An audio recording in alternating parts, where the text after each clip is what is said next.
Dear student, मैं राजेंद्र सिंह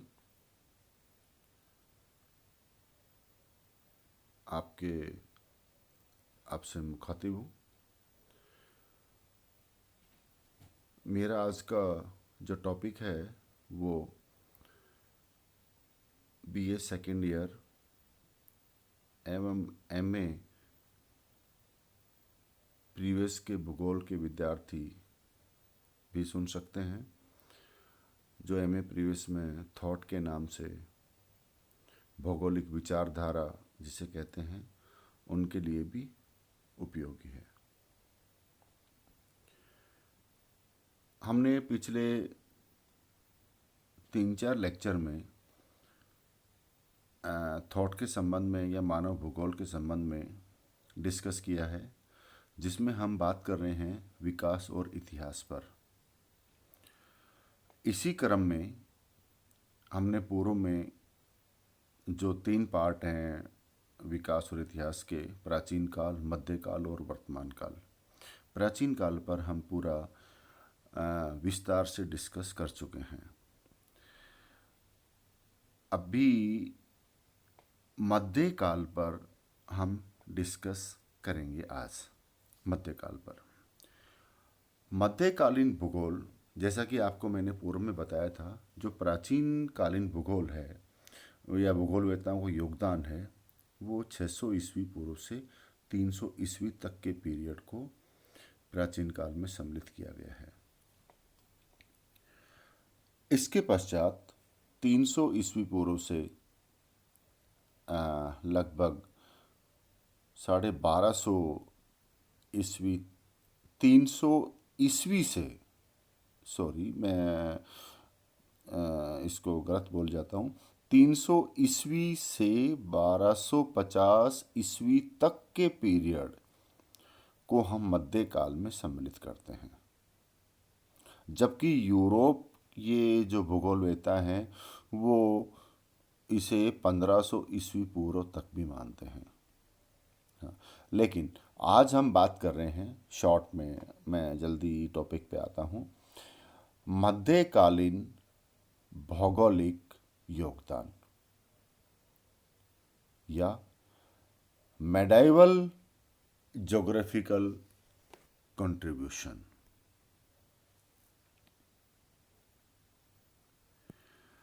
इस काल के जो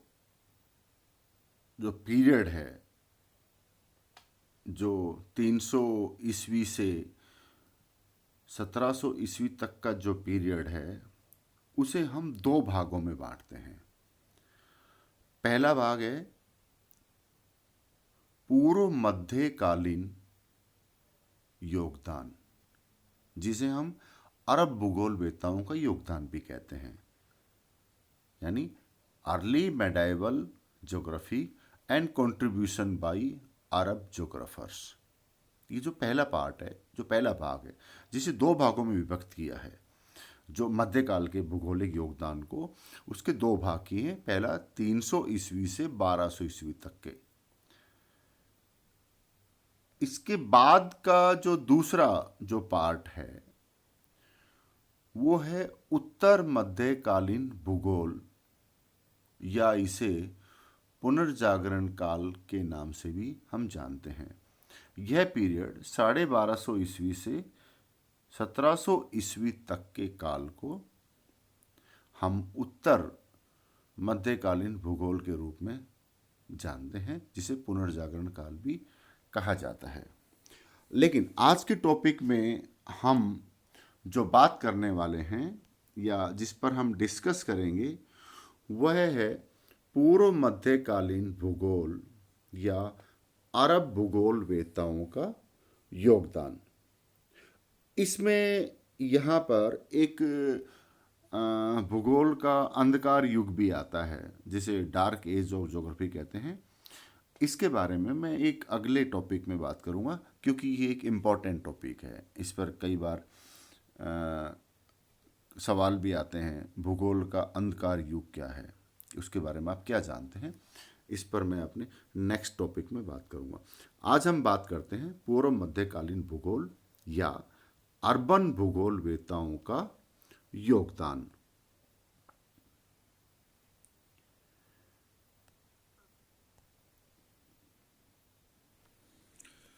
जब यूरोपीय देशों में भौगोलिक ज्ञान का ह्रास हो रहा था, तब अरब देशों का भारत, मध्य एशिया और पूर्व अफ्रीका के तटीय क्षेत्रों से संपर्क बढ़ रहा था। इन देशों में परस्पर विदेशी व्यापार होता था। भारत के बहुत से ग्रंथों को फारस और बगदाद ले जाया गया। यहाँ मैं एक बात आपको कहना चाहूँगा कि 5वीं सदी से 12वीं सदी तक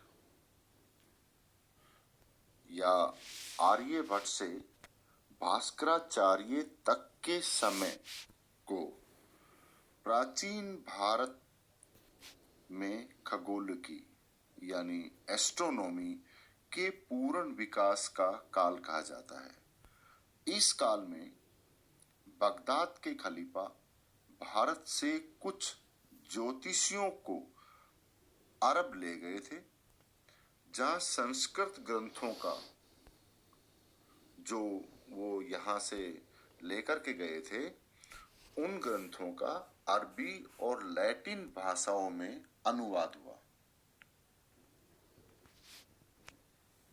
अरब और ग्रीक विद्वानों ने खगोलिकी के क्षेत्र में प्राचीन भारतीय विद्वानों से तात्कालीन ज्ञान का पूरा लाभ उठाया। चूंकि अरबों के पास या अर्बन भूगोलवेताओं के पास यूनानी या रोम, जिसमें स्ट्रैबो, टॉलमी इत्यादि भूगोलवेता हुए हैं, उनके ग्रंथ एवं भारतीय ज्ञान जो भास्कराचार्य और आर्यभट्ट के काल का था, उन सभी को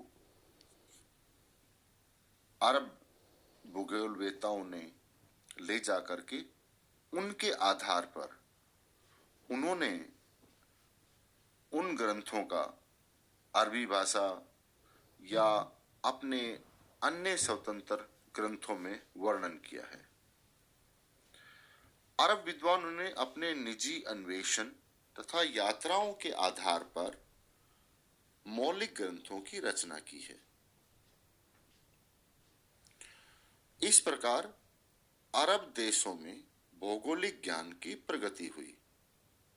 10वीं से 12वीं शताब्दी तक अरबों के द्वारा यूरोप वालों को भौगोलिक ज्ञान मिला था। यहाँ पर 12वीं और 13वीं शताब्दियों में भौगोलिक यात्राओं के द्वारा विदेशी व्यापार के बढ़ने से तथा यूरोपीय देशों की ईसाई जनता और अरब देशों की मुस्लिम जनता के बीच पवित्र भूमि होली लैंड, जिसे हम जेरूसलम कहते हैं, पर अपना अपना अधिकार जमाने के लिए जो धार्मिक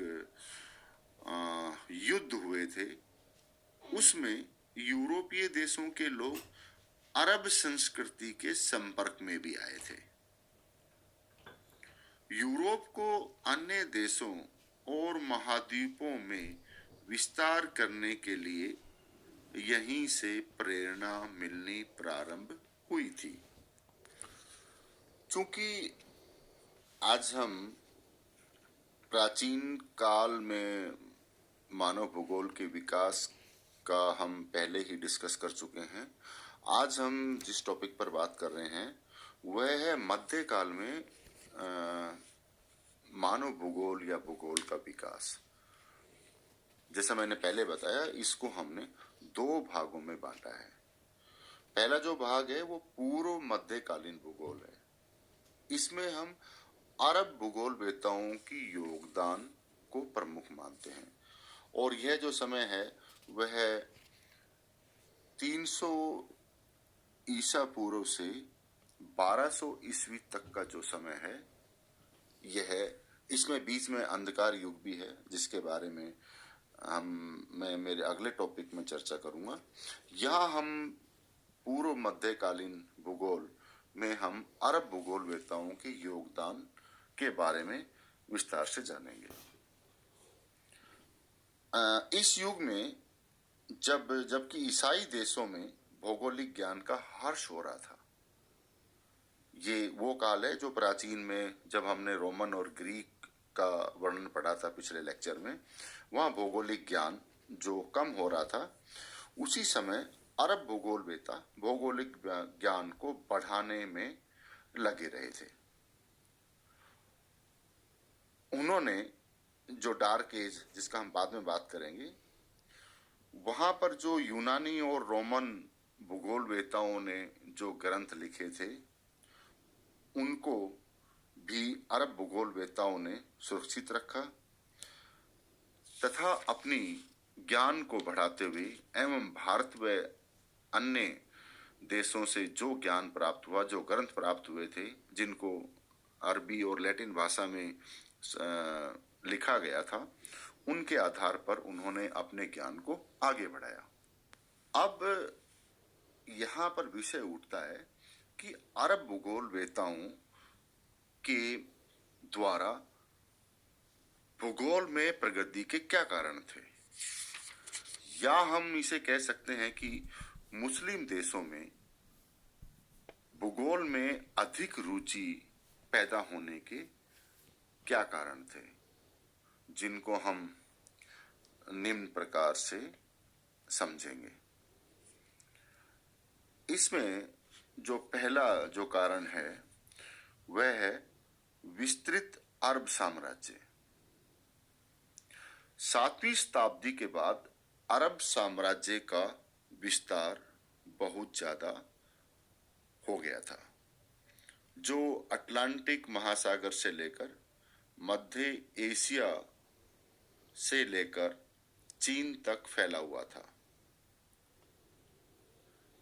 इस कारण से नए क्षेत्रों की जानकारी में रुचि जागृत हो गई थी। यहाँ साम्राज्य विस्तार भी एक कारण रहा है। नंबर 2 पे जो कारण है वह है परिवहन और यात्रा के सुगम तथा विस्तृत मार्ग। जिस समय रोमन साम्राज्य अपने उत्कर्ष पर था, तब दक्षिणी पूर्वी यूरोप और पश्चिमी एशिया के देशों में लंबे लंबे मार्गों का निर्माण हुआ। उनके द्वारा परिवहन और यात्राएं सुगम हुई। मध्य एशिया और पश्चिमी एशिया के रेगिस्तानी प्रदेशों में ऊंटों के मार्गों को खोजा गया, जिससे अन्य देशों में आने जाने की सुविधाएं प्राप्त हों। तीसरा कारण यहाँ पर रहा है व्यापार में वृद्धि। अरब साम्राज्य के विस्तार में अरब, सीरिया, टर्की, मिस्र, Sudan, Libya, Lebanon, Jordan, Iraq, Iran, Afghanistan, मध्य एशिया, पूर्व रूसी तुर्किस्तान आदि के प्रदेश सम्मिलित थे। अब लंबे चौड़े साम्राज्य में अंतर्देशीय भिन्नताएं बहुत थी, इसलिए साम्राज्य का आंतरिक व्यापार बहुत बढ़ गया था। इसके अतिरिक्त उस समय व्यापार को प्रमुखता की दृष्टि से देखा जाता था, यानी मुस्लिम समाज में व्यापारी वर्ग का पद ऊंचा था। हजरत मोहम्मद स्वयं एक व्यापारी थे। इस्लाम धर्म के अनुसार न्याय के दिन धर्म पर बलिदान होने वालों को जो सम्मान मिलेगा, वही फल ईमानदार व्यापारियों को भी मिलेगा। इस विश्वास से भी व्यापार को प्रोत्साहन मिला। इसके फलस्वरूप भूमध्य सागरीय देशों स्पेन, पुर्तगाल, इटली, उत्तरी अफ्रीका के देश, भारत तथा अन्य एशियाई देशों के बीच होने वाले अंतर्राष्ट्रीय व्यापार में अरब व्यापारियों ने भाग लिया या व्यापारिक संबंध स्थापित किए। व्यापार के बढ़ने से विभिन्न देशों के भौगोलिक अध्ययन एवं भौगोलिक वर्णों को खूब प्रोत्साहन मिला था। नेक्स्ट जो फोर्थ पॉइंट है वह है यूनानी सभ्यता के देशों पर विजय। यह हम जब हिस्ट्री में पढ़ते हैं कि यूनानी सम्राट सिकंदर ने ईसा से पूर्व यूनान के अलावा कुछ अन्य देशों जैसे सीरिया, ईरान पर आधिपत्य जमा लिया था। उन देशों में यूनानी संस्कृति की स्थापना हो गई। इस मध्य युग में अरब साम्राज्य ने उन दूसरे देशों को जैसे सीरिया, इराक, ईरान आदि को विजय करके अपने साम्राज्य सीमा में सम्मिलित कर लिया। इन देशों में जो यूनानी संस्कृति और ज्ञान मौजूद थे, उनका अरब भूगोलवेत्ताओं ने पूर्ण लाभ उठाया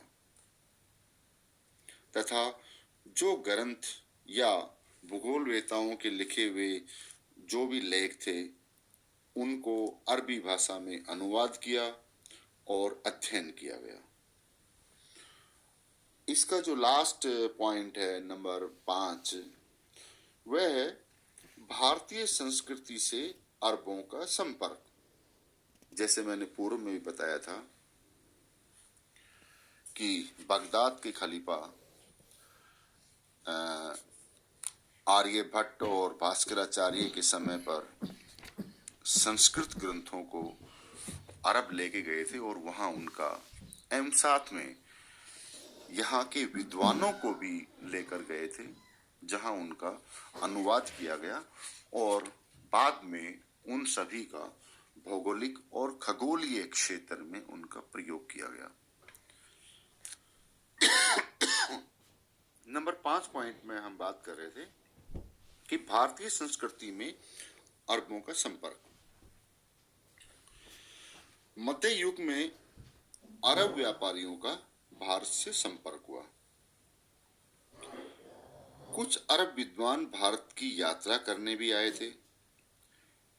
इनमें से कुछ जो यात्रा पर आए थे वो प्राचीन ग्रंथ अपने साथ भी लेकर गए थे, जो मैंने पहले बताया,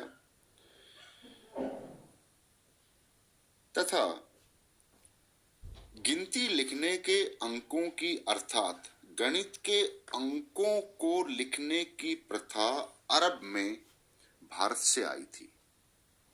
इसलिए अरबी भाषा में गणित के अंकों को हिंदसा कहते हैं। मध्य युग में ज्योतिष और भूगोल के कुछ भारतीय ग्रंथों का अरबी भाषा में अनुवाद किया गया। यूरोप के देशों को भारतीय भौगोलिक ज्ञान और ज्योतिषी सिद्धांत अरबी भाषा के ग्रंथों के माध्यम से प्राप्त हुए थे। डियर स्टूडेंट, आज के टॉपिक में हमने डिस्कस किया है या जाना है कि मध्यकाल में भारत का भौगोलिक विकास किस क्रम में रहा, और इस मध्यकाल को हमने 2 भागों में बांटा है। पहला पूर्व मध्यकालीन भूगोल, जिसमें अरब भूगोलवेत्ताओं का योगदान है, जो कि 300 ईस्वी से 1200 ईस्वी तक का जो योगदान है उसे हम अरब भूगोलवेत्ताओं के योगदान के रूप में जानते हैं। इसके पश्चात जो दूसरा पार्ट है, जिसको मैं अपने अगले लेक्चर में आपसे डिस्कस करूंगा, वह है उत्तर मध्यकालीन भूगोल या पुनर्जागरण काल, यह 1250 या 1250 से 1700 ईस्वी तक के काल को, जिसे पुनर्जागरण काल भी कहा जाता है। इस लेक्चर, आगे वाले लेक्चर में मैं इस पर आपसे डिस्कस करूंगा। और हाँ, अगर बीच में समय मिला तो एक इम्पॉर्टेंट जो डार्क एज ऑफ ज्योग्राफी, उस पर भी हम डिस्कस करेंगे कि प्राचीन और मध्य या पूर्व मध्यकालीन जो भूगोलवेत्ता थे, इसके बीच में कुछ पीरियड था जो जिसको डार्क एज कहा जाता है, उसके बारे में हम बाद में चर्चा करेंगे। उम्मीद है आपको मेरा लेक्चर जानकारी पूर्वक लगा होगा। मैं उम्मीद करता हूं आपको ये पसंद आया होगा। Thank you.